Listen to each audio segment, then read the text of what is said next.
India के एक Nobel पुरस्कार से सम्मानित एक बड़े व्यक्ति, एक आर्टिस्ट, एक राइटर, एक पोइट, एक ड्रामाटिस्ट गुरुदेव रविंद्रनाथ टैगोर का जन्म हुआ था आज ही के दिन 7 मई 1861। याद रखेंगे, रिपीट कर रहा हूं, आज ही के दिन Rabindranath Tagore, well known name है, ये बहुत जाना पहचाना नाम है। इनका जन्म हुआ था 7 मई 1861 को। दूसरा फैक्ट है, आज वर्ल्ड एथलेटिक्स डे है। थर्ड फैक्ट है, आज इंडियन लेवल पर नेशनल टूरिज्म डे भी सेलिब्रेट किया जाता है। तो ये 3 फैक्ट हैं। अब थोड़ी सी बात आपके कंडक्ट को लेकर। देखिए, हम सभी जानते हैं, मेरा आज का टॉपिक है एग्रेशन, यानी गुस्से का होना और उसके इफेक्ट। सभी को पता है कि गुस्सा करना बेसिकली गलत बात है, लेकिन चाहने या ना चाहने से कुछ नहीं होता। स्पेशली अगर मैं स्टूडेंट के कॉन्टेक्ट में बात करूं तो ये देखा जाता है कि बहुत इजीली एग्रेसिव हो जाते हैं आप लोग। तो इसी से रिलेटेड एक मैं छोटी सी स्टोरी आपको डिलीवर कर रहा हूं। एक कहीं किसी जगह पर एक बंदा था, बहुत ज्यादा एग्रेसिव रहा करता था। स्पेशली जब वो रोड पे निकलता, ड्राइविंग के दौरान बहुत ज्यादा एग्रेसिव रहा करता।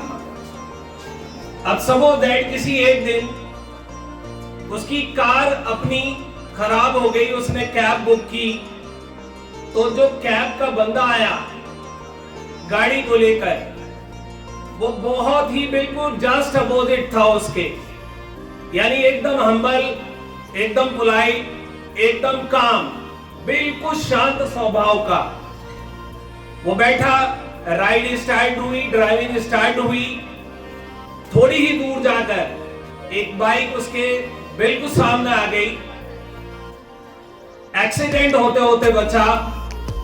बाइक वाले ने इसको डांटा, हालांकि गलती बाइक वाले की थी, लेकिन बाइक वाले ने कैब वाले को डांटा। और अंदर जो साहब बैठे हुए थे जिन्होंने कैब मंगाई थी, वो बाइक वाले से लड़ने लगे, लेकिन जो कैब चला रहा था वो बिल्कुल काम रहा, शांत रहा, मुस्कुराया। उसने सॉरी बोला अपनी गलती ना होने के बावजूद भी। आगे जर्नी कंटिन्यू की। फिर थोड़ी ही देर के बाद एक कार रॉन्ग साइड आई और फिर से एक्सीडेंट होते होते बचा। तो कैब का जो ड्राइवर था फिर भी काम बना रहा। सामने जो कार आई थी उसका बंदा उतरा, उसने गालियां वालियां दी। अंदर से जो साहब बैठे थे एग्रेसिव, इन्होंने उसे गालियां दी।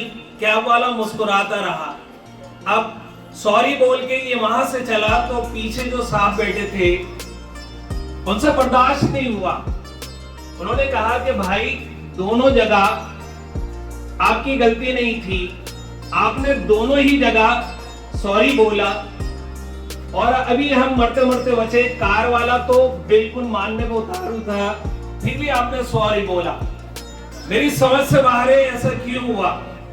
तो कैब वाले ने कहा कि भाई आगे देखो। उसने आगे देखा तो एक कूड़े की, जो नगर निगम की गाड़ी होती है, वो जा रही थी और वो ओवरफ्लो थी, यानी उसमें ओवरलोडेड था।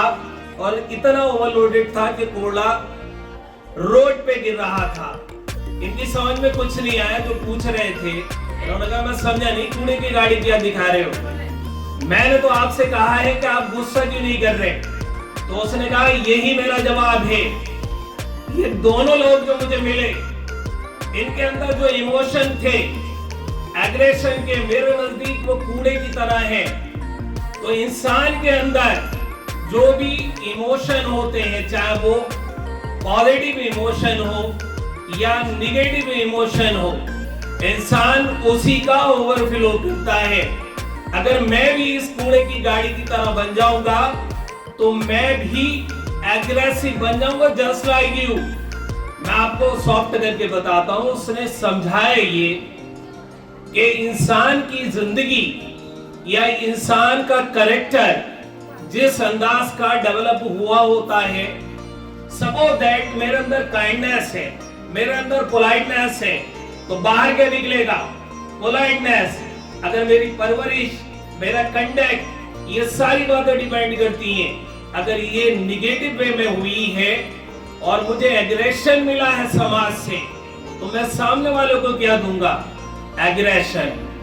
उम्मीद करता हूं आपकी समझ में आया होगा। फिर से मैं एक बात बता रहा हूं कि हमारे जो इमोशन हैं, हमें उन्हें कंट्रोल करना चाहिए। स्पेशली अगर आपको एंगर आ रहा है, एग्रेशन आ रहा है, तो एकदम से रिएक्ट ना करें। इसका सॉल्यूशन भी उस कैब ड्राइवर ने बताया कि किसी ने आपको टीज किया, प्रोवोक किया, यानी भड़काया, उकसाया, आप क्या करते हो? Hand to hand reaction. उसने हल्का फुल्का किया, आप गाली गलौज पे आ गए। नहीं, हमें करना क्या चाहिए? ये साइंटिफिक वे है जो मैं आपको बता रहा हूं। आप कोशिश करें कि जब कोई आपको प्रोवोक करे, उकसाए, चाहे वो आपका क्लासमेट हो, बाहर का हो, स्ट्रेंजर हो, तो आप सिर्फ 10 तक काउंट करो। अपने आप को ये समझाओ कि मैं इसे जवाब दूंगा, लेकिन 10 तक स्लो मोशन में पहले कितनी गिन लूं। अगर आप ऐसा करते हो तो फिर आपके वो 10 तक की काउंटिंग आपके माइंड को काम कर देगी, यानी शांत कर देगी, और झगड़ा आगे नहीं बढ़ेगा। और अगर आपने इसके खिलाफ किया, हैंड टू हैंड रिएक्शन दिया, तो फिर जाहिर सी बात है कि 2 आप मारोगे, 4 आप खाओगे, फिर 4 आप मारोगे, 6 आप खाओगे। मतलब ये है कि एंगर को कंट्रोल करना हमारे अपने हाथ है। उम्मीद करता हूं कि आज थोड़ा सा इंपैक्ट आप में नजर आएगा। Thank you, have a nice day.